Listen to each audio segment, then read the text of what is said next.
Après une nuit de jugement et de maltraitance, Jésus est finalement flagellé puis condamné à mort. Malgré la cruauté et l'horreur de cette mort, Jésus n'hésite pas à donner jusqu'à la dernière goutte de son sang pour le rachat de nos péchés.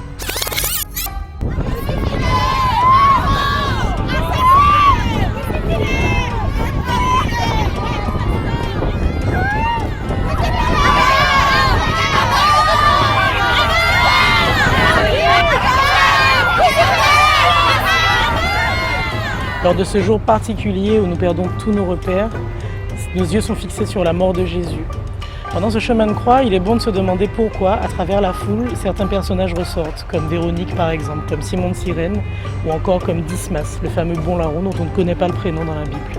C'est pour nous inviter, nous aussi, à prendre tour à tour ces rôles en soutien à Jésus et pour prier avec lui et le soutenir dans sa passion. Et nous, pouvons-nous vraiment prétendre que ce jour soit un jour ordinaire? Comment pouvons-nous dire merci à Jésus d'être mort pour nous sur la croix?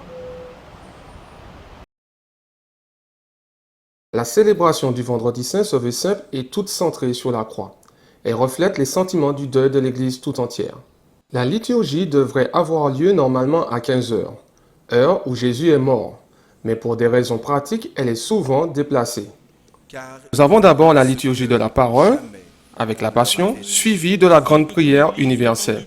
Celle-ci est composée des 10 intentions pour toute l'Église et où les fidèles sont invités à prier à genoux. Nous avons la vénération de la croix. Celle-ci, apportée voilée à l'autel, est dévoilée en grande cérémonie. 3 fois, le prêtre chante en la dévoilant progressivement. Voici le bois de la croix qui a porté le salut du monde. Et les fidèles répondent à genoux, venez, adorons.